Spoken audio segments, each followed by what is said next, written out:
Hello friends, स्वागत है आपका ASITI जॉब में। तो फ्रेंड्स, आज हम बात करने वाले हैं कि ITI करने के बाद क्या करें। आपको सबसे पहले माइंड में यही बात आती है कि हमने ITI कर लिया है, अब हमको आगे क्या करना चाहिए। तो फ्रेंड्स, सबसे पहले मैं आपको बता दूं कि इसमें आपको 5 ऑप्शन मिल जाते हैं। पहला जो ऑप्शन है आपका अप्रेंटिस, दूसरा ऑप्शन है प्राइवेट जॉब, तीसरा है CTI, चौथा है डिप्लोमा और पाँचवा है गवर्नमेंट जॉब प्रिपरेशन की तैयारी। तो यदि आप अप्रेंटिस करना चाहते हैं, अपने बाद आपको कौन कौन से फ़ायदे होते हैं या अप्रेंटिस करने से क्या क्या आपको लाभ मिल सकता है, मैं आपको इसमें सारा कुछ डाउट आपका क्लियर कर दूंगा कि अप्रेंटिस करने से क्या क्या फ़ायदे आपको होते हैं। तो सबसे पहले हम बता दें कि अप्रेंटिस क्या है। तो अप्रेंटिस आपको गवर्नमेंट सेक्टर में या फिर प्राइवेट सेक्टर में आपको एक प्रैक्टिकली नॉलेज दिया जाता है। जैसे कि आप कोई इंडस्ट्रियल एरिया में जाते हैं तो आपको वहाँ पर 70% आपको काम कराया जाता है, यानी कि प्रैक्टिकल नॉलेज दिया जाता है। उसके बाद आपको 30% आपको थ्योरी नॉलेज होता है। 1 साल का आपका अप्रेंटिस होता है। उस दौरान आपको सैलरी 8,000 से 15,000 के बीच में आपको सैलरी दिया जाता है, चाहे गवर्नमेंट सेक्टर हो या फिर प्राइवेट सेक्टर हो। यदि आप गवर्नमेंट सेक्टर से यदि आप अप्रेंटिस करते हैं तो इसमें आपको 10% तक छूट मिलता है। यानी कि आप देख सकते हैं कि इस समय जो गवर्नमेंट सेक्टर में यानी कि रेलवे में जो वैकेंसी निकली थी ग्रुप डी की, उसमें जो लोग ITI किए थे और अप्रेंटिस किए थे अब रेलवे से, उनको 10% की छूट था इसमें। यदि आप प्राइवेट सेक्टर से यदि आप अप्रेंटिस करते हैं तो इसमें आपको सिर्फ नॉलेज होता है और आपका एक्सपीरियंस बनता है, और प्राइवेट सेक्टर से आपको कहीं भी छूट नहीं मिलता है, सिर्फ आपको एक्सपीरियंस ही मिलता है। और आपको 1 साल के बाद आपका ऑनलाइन इसका जो टेस्ट होता है रिटेन, उसके बाद आपको गवर्नमेंट एक मार्कशीट मिलती है, और उसके बाद आपको जिस इंडस्ट्रियल एरिया से आपने काम किया हुआ है उसका एक सर्टिफिकेट यानी कि 1 ईयर का एक्सपीरियंस लेटर आपको दे दिया जाता है। तो अप्रेंटिस करने का आपको यही फ़ायदा है कि आपको कहीं भी यदि अप्रेंटिस का कोई भी वैकेंसी निकलता है तो वहाँ पे आप अप्लाई कर सकते हैं। यदि आप अप्रेंटिस नहीं किए हैं तो आप वहाँ पे अप्रेंटिस के ज़रिए कोई भी फॉर्म फिल नहीं कर सकते हैं। तो आपने यदि ITI कर लिया है तो आपको अप्रेंटिस कर लेना चाहिए। दूसरा चीज़ है कि प्राइवेट जॉब। तो प्राइवेट जॉब पे हम बात कर लेते हैं कि प्राइवेट जॉब इनको करना चाहिए। तो यदि आप सक्षम हैं पढ़ने में तो आप प्रिपरेशन की तैयारी कर सकते हैं। यदि आप सक्षम नहीं हैं, यदि आपकी आर्थिक स्थिति सही नहीं है, आपको ये लगता है कि मैंने ITI कर लिया है और हमको जॉब करना चाहिए, तो आपको किस कंपनी में जॉब करना चाहिए जिससे कि आपकी अच्छी ग्रोथ हो सके। तो सबसे पहले मैं आपको ये क्लियर कर देता हूँ ताकि आपका डाउट क्लियर हो जाए कि हमको किस और कंपनी की तरफ झुकाव हमारा होना चाहिए।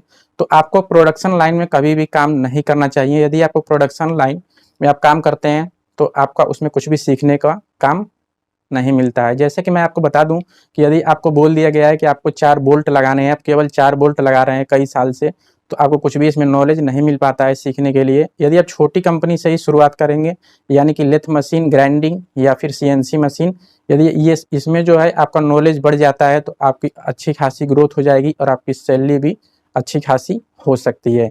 तो प्राइवेट सेक्टर में यदि आप जॉब करना चाहते जाएँ कि आपको कुछ सीखने का नॉलेज मिल सके।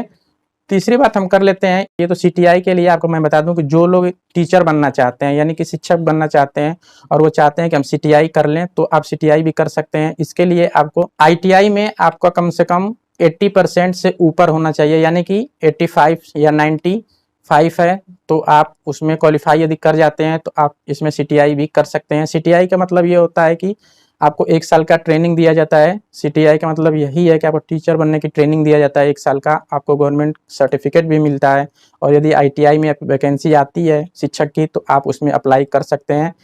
और इसमें प्राइवेट कंपनियों में CTI का कोई फ़ायदा नहीं है, केवल आपको शिक्षक के लिए ही CTI करने का फ़ायदा है। तो यदि आप CTI करना चाहते हैं तो CTI भी कर सकते हैं, बहुत ही अच्छा है। और इसमें आपको मैं बता दूं कि इसमें आपको जो ईयरली जो फीस है वो 2,000 से थोड़ा बहुत प्लस माइनस हो सकता है, और यदि प्राइवेट सेक्टर से आप करना चाहते हो तो 1 ईयर का आपका 50,000 से प्लस, और रहना खाना वो अलग से लगेगा। और इसमें बहुत सारे कैंडिडेट ऐसे हैं कि जो ITI करने के बाद डिप्लोमा करना चाहते हैं। तो मैं आपको बता दूं कि यदि आपने ITI किया हुआ है, फिटर से यदि आपने ITI किया हुआ है तो आप मैकेनिकल ब्रांच से कर सकते हैं। यदि आप ITI इलेक्ट्रीशियन से किए हैं, यदि आप डिप्लोमा करना चाहते हैं तो इलेक्ट्रिकल से कर सकते हैं, ताकि आपको समझने में और जानने में दोनों में ही सुविधा हो। ऐसा ना करें कि ITI आपने फिटर से ले लिया और डिप्लोमा में आप इलेक्ट्रीशियन से कर लिए, तो इसमें आपको समझने में ज़्यादा दिक्कत हो सकती है। पाँचवें में है कि आप गवर्नमेंट सर्विस यानी कि प्रिपरेशन करना चाहते हैं तो उसके लिए भी आप कर सकते हैं और इसमें आपको एक निश्चित अवधि रखनी चाहिए कि 3 साल या 4 साल तक ही हम प्रिपरेशन करेंगे। यदि आपको इसमें मकाम मिल जाता है यानी कि आप वहाँ पे पहुँच जाते हैं, यदि आपको गवर्नमेंट सर्विस मिल जाती है तो अच्छी बात है। यदि आपको 2 या 4 साल के बाद यदि आपका नहीं हो पाता है तो आप प्राइवेट सेक्टर में अच्छी कंपनी में भी अप्लाई कर सकते हैं और जॉब पा सकते हैं। तो फ्रेंड्स, उम्मीद करता हूँ इस वीडियो से आपको कुछ ना कुछ नॉलेज मिली ही होगी। यदि आपको कुछ और भी डाउट है, यदि आपको कुछ और पूछना है तो आप नीचे कमेंट बॉक्स में कमेंट कर सकते हैं, आपकी उसमें पूरी हेल्प किया जाएगा। और भी कोई आपको डाउट है तो आप वो पूछ सकते हैं। तो फ्रेंड्स, जैसा कि आपको पता होगा कि इस चैनल पे latest campus, ITI jobs, diploma jobs, ये सारे कैंपस प्लेसमेंट आपकी वीडियो इसमें अपलोड मिलती है। तो आप यदि चैनल पर नए हैं तो चैनल को सब्सक्राइब कर बेल आइकन की घंटी को भी प्रेस कर दें ताकि आपको जल्द से जल्द नोटिफिकेशन मिल सके और आपके पास ये वीडियो पहुंच सके। तो फ्रेंड्स, मिलें ऐसे ही एक लेटेस्ट जानकारी के साथ एक नए वीडियो में। तब तक के लिए जय हिंद, वंदे मातरम।